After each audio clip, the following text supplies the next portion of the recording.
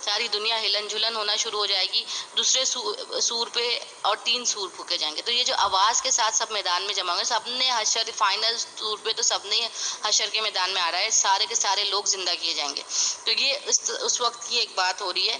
تو ایک آواز کی بات ہے، مطلب ایک سور کی دیر ہے، ایک سور پھونکنے کی. اور پچھلی آیتوں میں کیا ہے کہ فرشتے وہ انتظار میں بیٹھے ہیں اللہ کے حکم کے، ہر فرشتہ جس ڈیوٹی پہ ہے. تو سور پھونکنے کی ڈیوٹی پہ جو فرشتے ہمارے وہ ڈیوٹی پہ ہیں، اور جیسے ان کو حکم دیا جائے گا وہ سور پھونک دیں گے اور قیامت آ جائے گی، ٹھیک ہے، برپا ہو جائے گی. تو آپ خود امیجن کیجئے کہ کیا ہماری اس وقت کنڈیشن ہوگی. اللہ ہمیں نیک لوگوں میں اٹھنے بیٹھنے کی اور نیک عمل کرنے کی توفیق عطا فرمائے، اور اللہ کی مہربانی اور شفقت اور کرم ہم پر قیامت والے دن، ڈے آف ججمنٹ والے دن ہمارے اوپر رہے. اس کے کرم اور فضل سے ہی ہم جنت میں داخل ہو سکتے ہیں، ٹھیک ہے. تو یہ ساری چیزیں ہماری بہت امپورٹنٹ تھی. تو اس لیے میں نے اس آیت کو یہاں 14 تک روکا تھا، کیونکہ اس کے بعد موسیٰ علیہ السلام کا قصے کا ذکر ہے، تو میں وہ شیئر کروں گی آپ سے کہ آپ لوگ تھوڑا موسیٰ علیہ السلام کے قصے کو ریوائز کر لیں، اور پھر میں ایک رکوع کمپلیٹ کر لوں گی، باقی پھر انشاءاللہ صدف باجی کمپلیٹ کریں گی. جزاک اللہ خیر. اللہم صلی علی محمد وعلی آل محمد کما صلیت علی ابراہیم وعلی آل ابراہیم انک حمید مجید. اللہم بارک علی محمد وعلی آل محمد کما بارکت علی ابراہیم وعلی آل ابراہیم انک حمید مجید.